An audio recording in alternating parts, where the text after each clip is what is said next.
Okay, let's try an example finding the distance from a point to a line. So here we're asked to find the distance from point Q to the given line, and let's get started.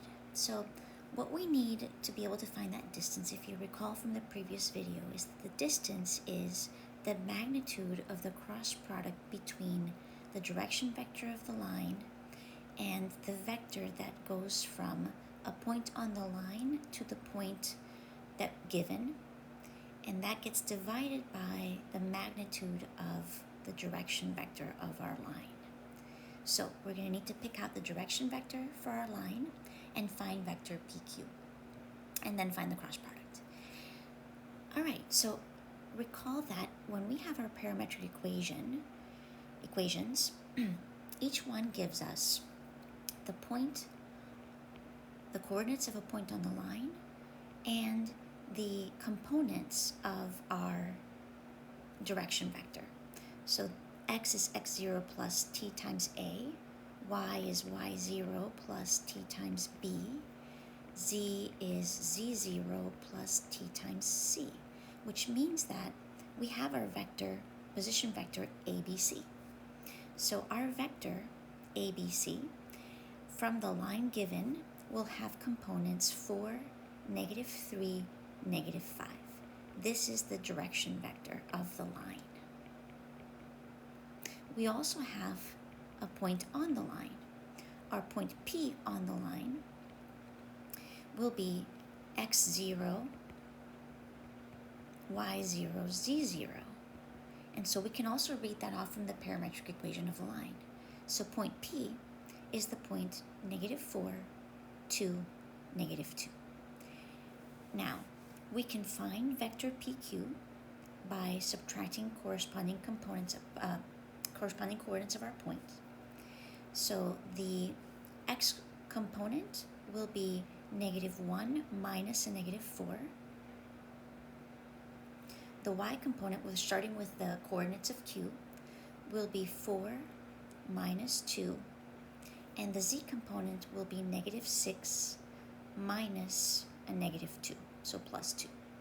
And so we have our vector PQ from a point on the line to our point of interest, Q, and that vector will be 3, 2, -4. All right, now to find our distance, let's think about all the elements we need. We're going to need to find the cross product between the direction vector and the vector PQ, its magnitude, and also the magnitude of vector V. So let's go ahead and find the magnitude of our vector V, which is the direction vector of the line, and that's going to be the square root of 4 squared plus -3 squared plus -5 squared, which is the square root of 16 plus 9 plus 25, and that's going to be the square root of 50, or the square root of 25 times 2, which we can write as 5 square root of 2. Good. Now, let's find our cross product, V cross PQ. And for us here, order is not going to matter because we're ultimately going to find the magnitude of V cross PQ. So the magnitude will be the same whether we do V cross PQ or PQ cross V. So let's set up our cross product. First row is the standard basis vectors. I'm going to position vector V in the second row, 4, -3, -5, and vector PQ in the third row, 3, 2, -4. Okay, so that's going to give us I times the determinant formed by the matrix left if we block out I, the column that contains I, and the row that contains I.